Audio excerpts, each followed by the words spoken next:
প্রিয় শিক্ষার্থীরা, আসসালামু আলাইকুম। আজকের পর্বে সপ্তম শ্রেণীর গণিত বইয়ের তথ্য অনুসন্ধান ও বিশ্লেষণ অধ্যায়ের 265 ও 266 পৃষ্ঠার 5 নম্বর অঙ্কের সমাধান করাবো। তো এখানে বলা আছে, নিচে 80 জন শিক্ষার্থীর দৈনিক পড়ালেখার সময় ঘন্টায় একটি লেখচিত্র দেওয়া হলো। লেখচিত্রটি ভালো করে পর্যবেক্ষণ করো এবং নিচের প্রশ্নগুলোর উত্তর দাও।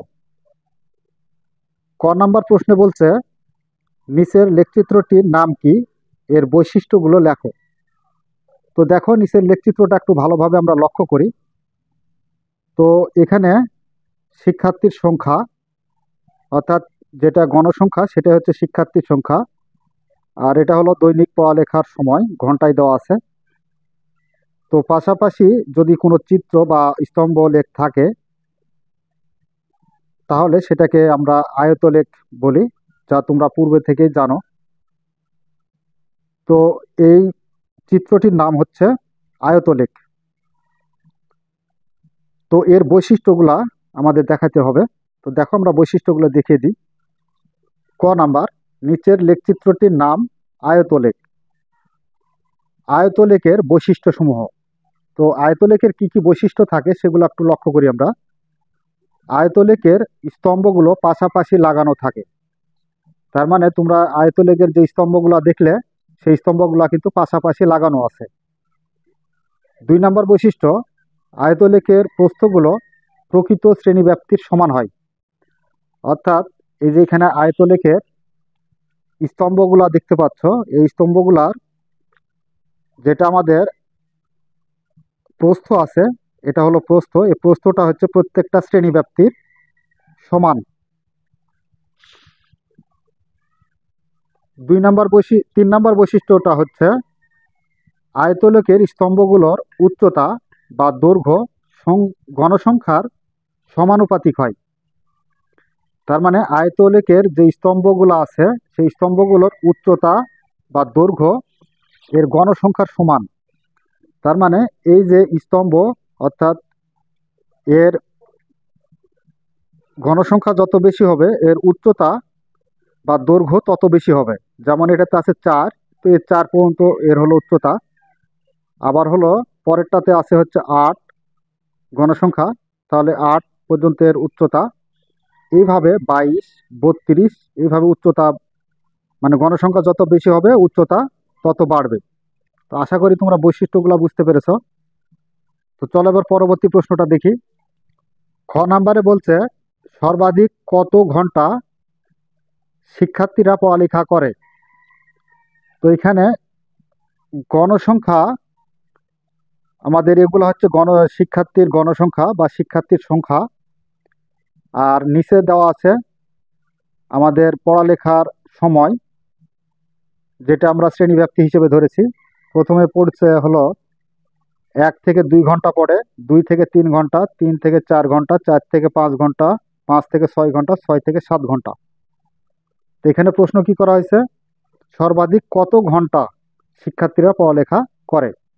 তো সর্বাধিক 7 ঘন্টা শিক্ষার্থীরা পড়ালেখা করে। নাম্বার খ,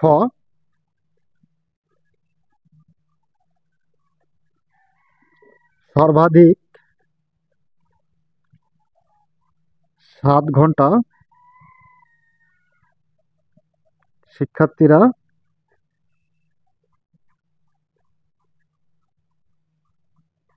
পড়ালেখা করে।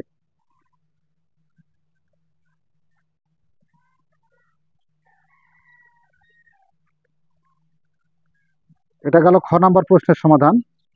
প্রশ্ন গ, কতজন শিক্ষার্থী 4 ঘন্টার কম সময় পড়ালেখা করে। তো 4 ঘন্টা কোথায় আছে এখানে লক্ষ্য করো, এটা হলো 4 ঘন্টা। তো 4 ঘন্টার কম পড়ালেখা করে কতজন শিক্ষার্থী।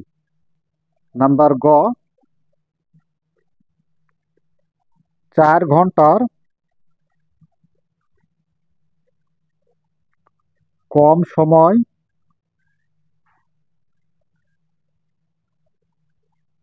পড়ালেখা করে এমন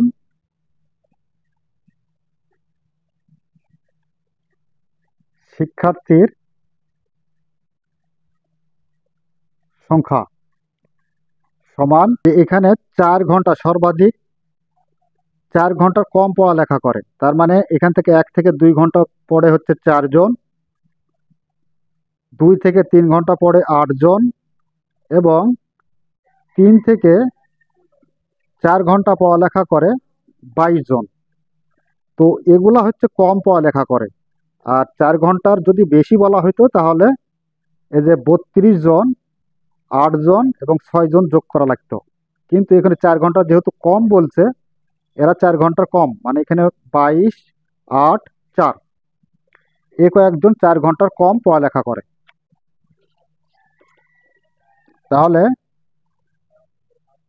4 জন যোগ 8 জন যোগ 22 জন, তাহলে টোটাল আমরা পাবো কত? 4 আর 8 12, 12 আর 22 34 জন। তো এই 34 জন 4 ঘন্টার কম পড়ালেখা করে। ঘ নাম্বার প্রশ্নে বলছে কতজন শিক্ষার্থী 5 ঘন্টার বেশি সময় পড়ালেখা করে। তো 5 কোথায় আছে দেখো, এই যে এখানে 5, 5 ঘন্টার বেশি, এরা কিন্তু 5 ঘন্টার কম সময় পড়ালেখা করে। আর এই 5-এর পর থেকে যেগুলো আছে সেগুলো হচ্ছে 5 ঘন্টার বেশি সময় পড়ালেখা করে। তো এখানে 5 ঘন্টার বেশি পড়ালেখা করে এখানে হচ্ছে 8 জন, আর 6 থেকে 7 ঘন্টা পড়ালেখা করে হচ্ছে 6 জন। তাহলে 8, 6, 14 জন। নাম্বার ঘ,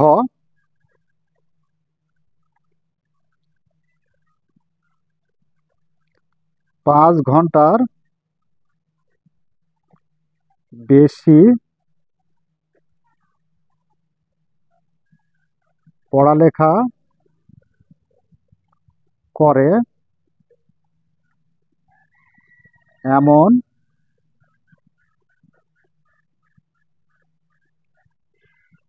শিক্ষার্থীর সংখ্যা সমান 8 যোগ 6 সমান হচ্ছে 14 জন। তাহলে আমরা বলতে পারি 5 ঘন্টার বেশি সময় পড়ালেখা করে এমন শিক্ষার্থীর সংখ্যা হচ্ছে 14 জন। আশা করি তোমরা বুঝতে পারতেছ। এর পরবর্তীতে আমাদের আরেকটু তথ্য দেওয়া আছে, তথ্যগুলো ভালোভাবে পড়ে নিচের উত্তরগুলো দিতে হবে। নিচের তথ্যগুলো ভালো করে লক্ষ্য করো, চিন্তা করো, প্রয়োজনে বন্ধুর সাথে আলোচনা করো। তারপর কোন ক্ষেত্রে কোন ধরনের লেখচিত্র অধিক প্রযোজ্য তা অঙ্কন করে যুক্তিসহ ব্যাখ্যা করো। ক নাম্বার প্রশ্নে বলছে তোমার ক্লাসের সকল শিক্ষার্থীর জন্ম মাসের ছকটি পূরণ করো এবং লেখচিত্র অঙ্কন করো। তো মনে করো তোমার বিদ্যালয়ে যদি 40 জন শিক্ষার্থী থাকে, তাহলে জানুয়ারি মাসে কতজন জন্মগ্রহণ করেছে সেই সংখ্যাটা বসাতে হবে। যদি মনে করো যে 3 জন জন্মগ্রহণ করে থাকে, তাহলে এখানে ট্যালি চিহ্ন 3 দিতে হবে। আবার ফেব্রুয়ারি মাসে যদি 2 জন জন্মগ্রহণ করে থাকে, তাহলে আমরা ট্যালি চিহ্ন দেব 2। এইভাবে মার্চ, এপ্রিল, মে থেকে ডিসেম্বর পর্যন্ত আমরা এই ঘরগুলা পূরণ করব। ক নাম্বার, আমার ক্লাসে মোট 40 জন শিক্ষার্থী। আমাদের 40 জন শিক্ষার্থীর জন্ম মাস খুঁজে বের করে নিচের ছকটি পূরণ করা হলো। জানুয়ারি মাসে জন্মগ্রহণ করেছে 3 জন, তো এর জন্য আমরা ট্যালি চিহ্ন দেব 3, 1, 2, 3। ফেব্রুয়ারি মাসে জন্মগ্রহণ করে 2 জন, তাহলে ট্যালি চিহ্ন দেব 1, 2। মার্চ মাসে জন্মগ্রহণ করে 4 জন, তাহলে ট্যালি চিহ্ন দিতে হবে 4টি, 4।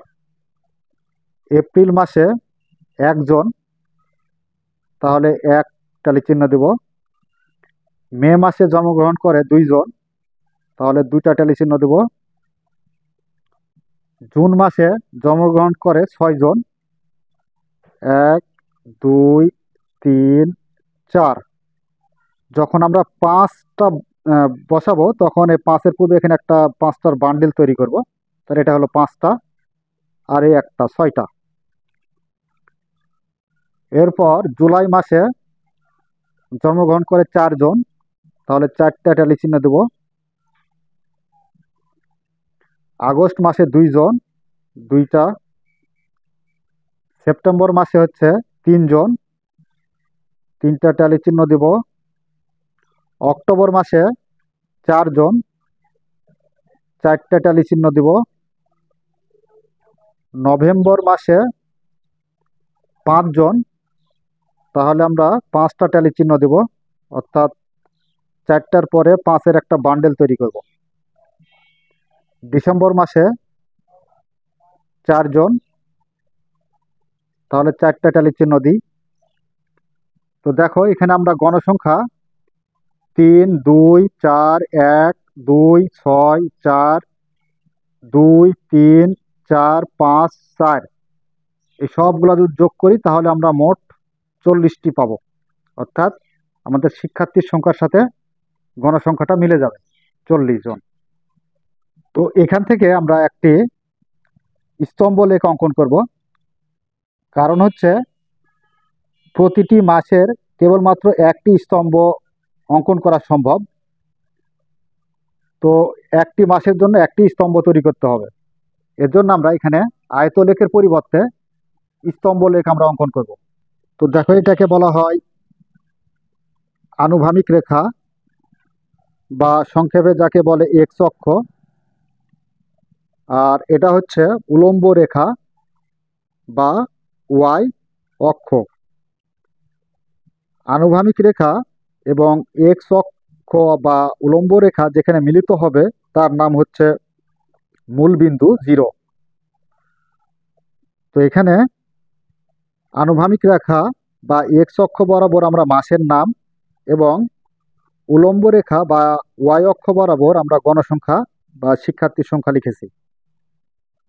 তো এখানে লক্ষ্য করি যে জানুয়ারি মাস, এখানে আমরা স্তম্ভলেখ এর জন্য অঙ্কন করছি যে একটা মাস আরেকটা মাসের সাথে সংযুক্ত নয়, এটা আলাদা আলাদা, অর্থাৎ বিচ্ছিন্ন।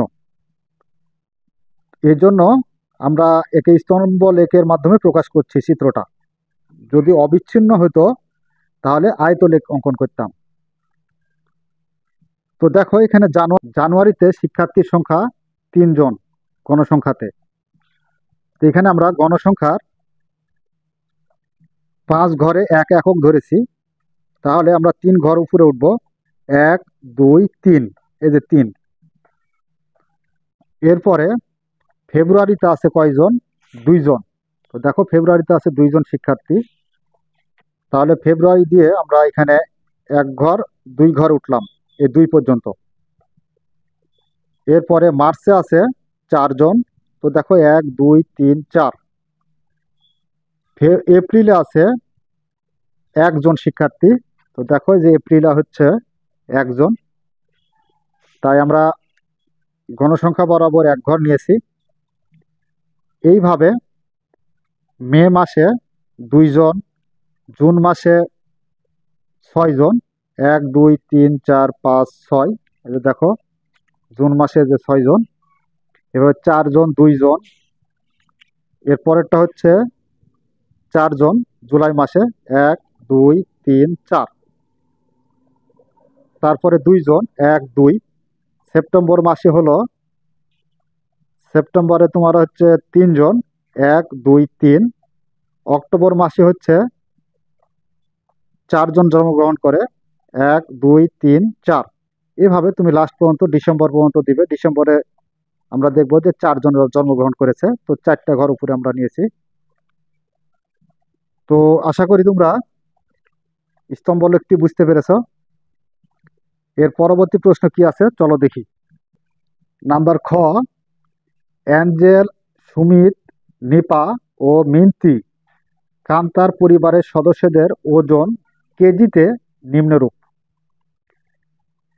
30 কেজি 2 গ্রাম, বা আমরা এভাবে বলতে পারি 8.5 কেজি, 11.6 কেজি, এইভাবে 67.3 কেজি, 52.8 কেজি, এভাবে ওজন দেওয়া আছে।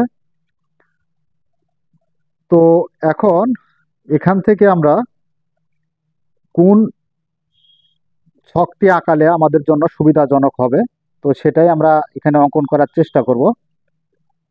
তো দেখো, এখানে আমাদের প্রথমে একটি গণসংখ্যা নিবেশন সারণী তৈরি করতে হবে।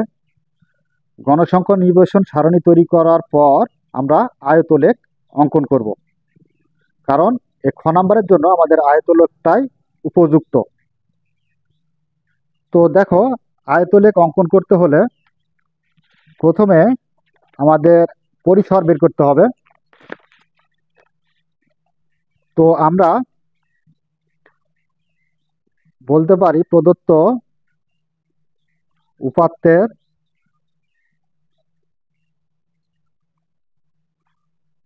সর্বোচ্চ মান,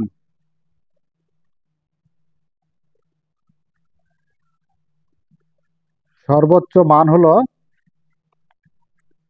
এখানে সর্বোচ্চ মানটা আমরা খুঁজে নিই। দেখো, 68.2, 68.2, এবং সর্বনিম্ন মান, তো সর্বনিম্ন মান কত আছে লক্ষ্য করি।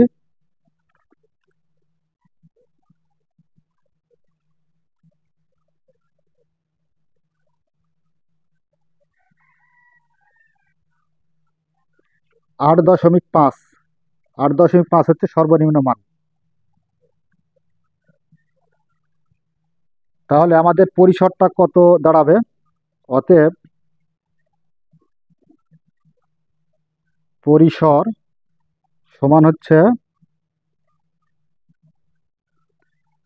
সর্বোচ্চ মান মাইনাস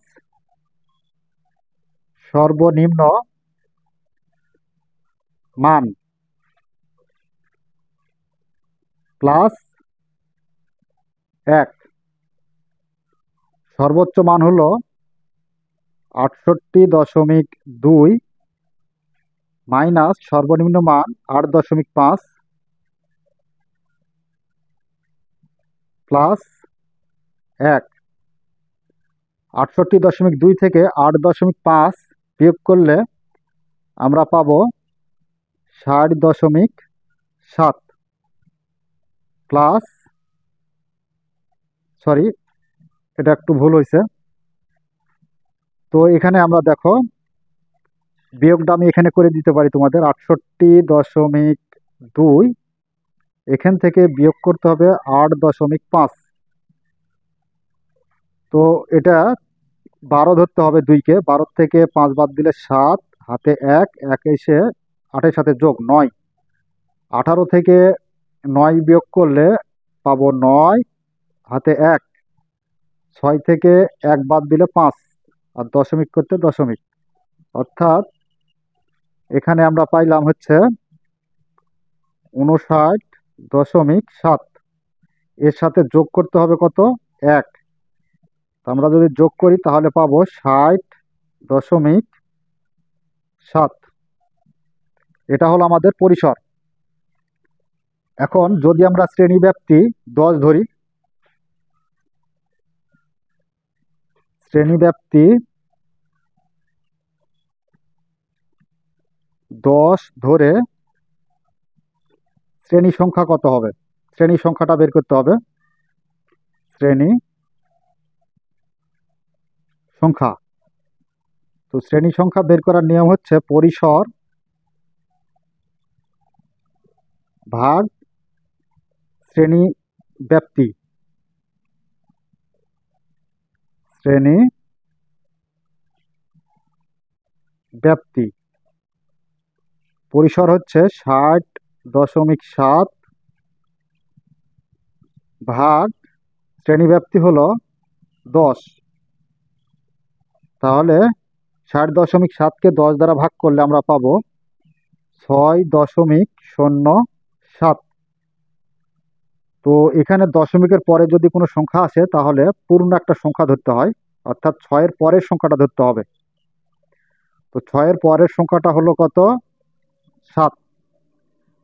তাহলে এখানে আমাদের 7টি ঘর বানাইতে হবে। তো এখানে দশমিকের পরে 7টি না দিয়ে 6টিও করা যায়, 6টি করা যাবে। তো এখানে আমরা 6টি ধরে নিলাম, 6। যদি দশমিকের পরে এই 7টা এখানে শূন্য না থেকে শূন্যর জায়গায় যদি 7 হইতো তাহলে আমরা পরের সংখ্যাটা ধরতাম, 7 ধরতাম। তো এখন আমরা সংখ্যা নিবেশন সারণী তৈরি করব। গণ সংখ্যা নিবেশন সারণী। তো দেখো এখানে সংখ্যা নিবেশন সারণী থেকে আমরা 8.5 সর্বনিম্ন সংখ্যা এবং সর্বোচ্চ সংখ্যা হচ্ছে 8.5। এখানে 8.5 থেকে শুরু করে 10 শ্রেণী ব্যবধান ধরে 18.5 করেছি। আবার 18.5 থেকে শুরু করে 10 শ্রেণীব্যাপ্তি যোগ করে 28.5, এইভাবে 58.5 থেকে 68.5 পর্যন্ত নিয়েছি। এবার আমরা লক্ষ্য করব যে আমাদের এই যে দেখো এখান থেকে 8.5 থেকে 18.5-এর মধ্যে সংখ্যা কয়টা আছে? 3টা পাবো। এখানে 8.5 পাবো। এরপর আমাদের খুঁজে খুঁজে একটু দেখতে হবে। এই যে 11.5 2টা,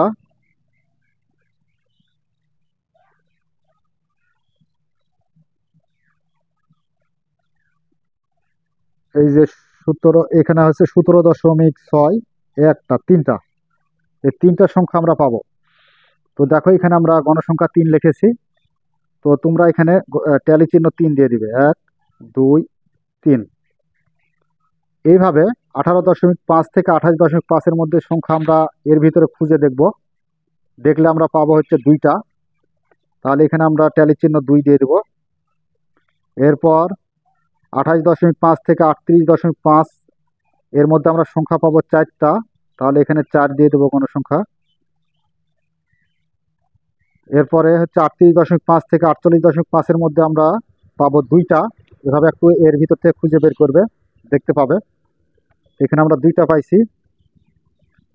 এরপর হলো 48.5 থেকে 58.5-এর মধ্যে আছে 5টা, 1 2 3 4।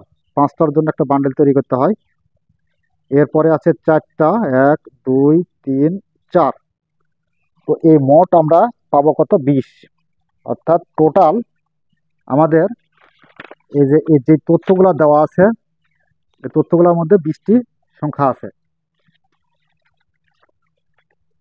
তো এখান থেকে আমরা এখন আয়তলেখ অঙ্কন করব।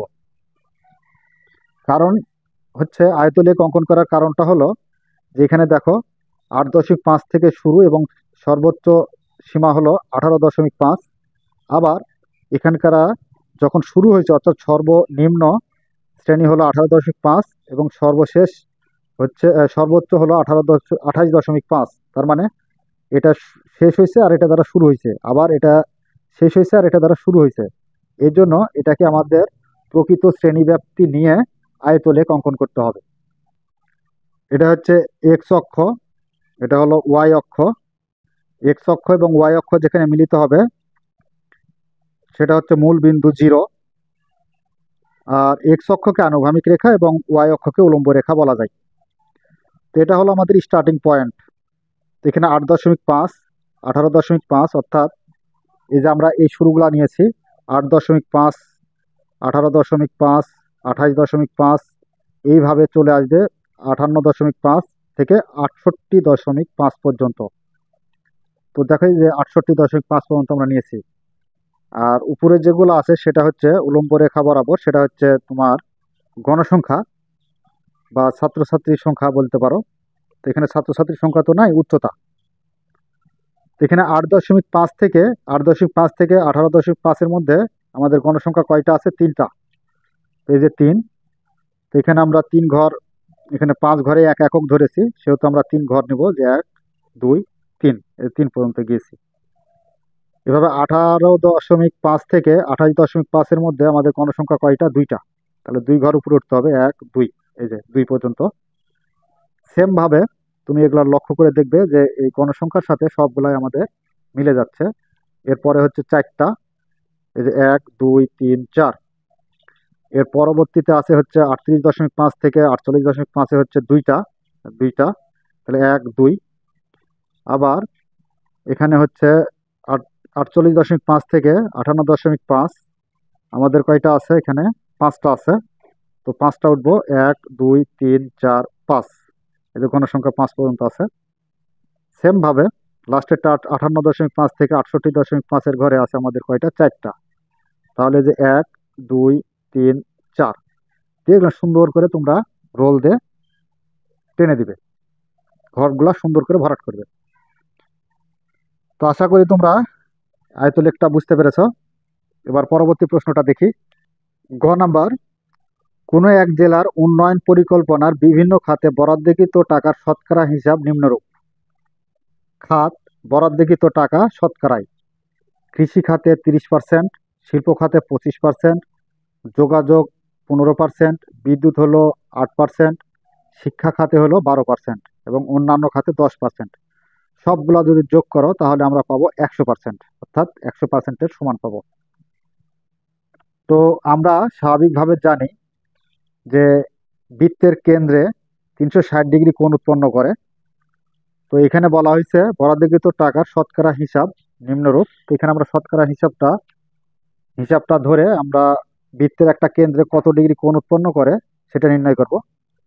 তো বৃত্তের কেন্দ্রে 360 ডিগ্রি যদি কোণ উৎপন্ন করে, তাহলে এটা হলো 100-র জন্য, 100 দ্বারা ভাগ করব, তাহলে 30%-এর জন্য কত হবে? তার মানে 30 দ্বারা গুণ করতে হবে।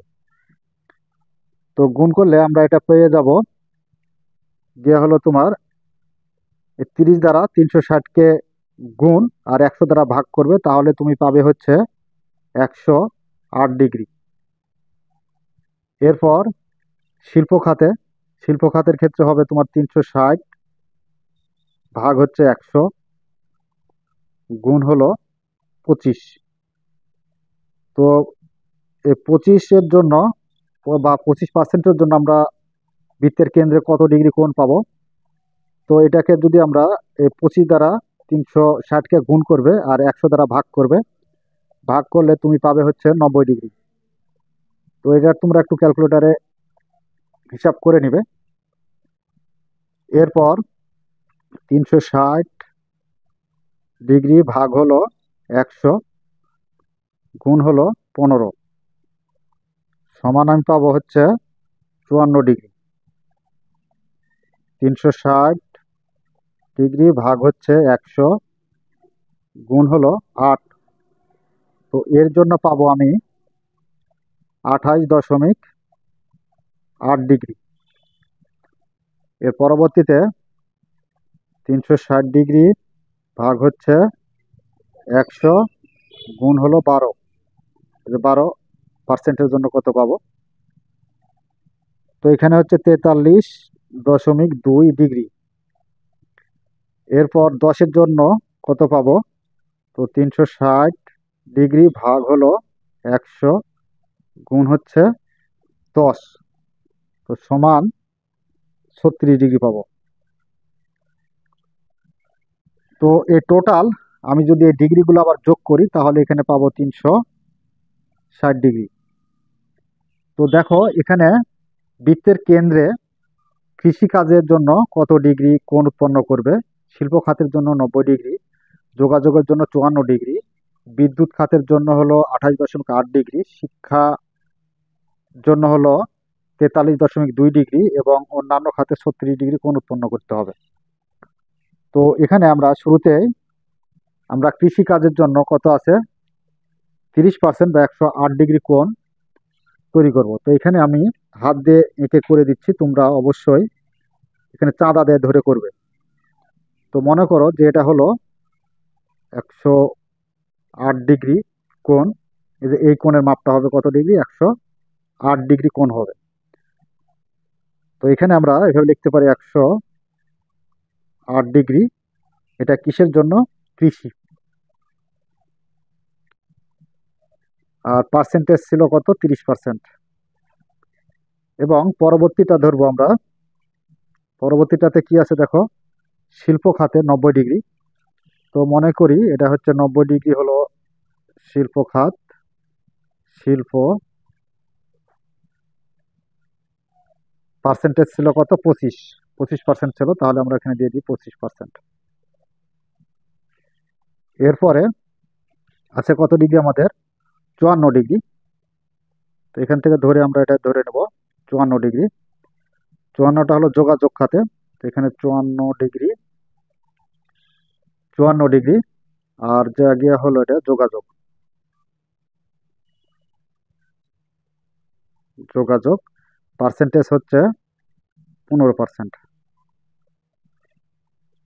আচ্ছা, এরপরে আছে কি? বিদ্যুৎ।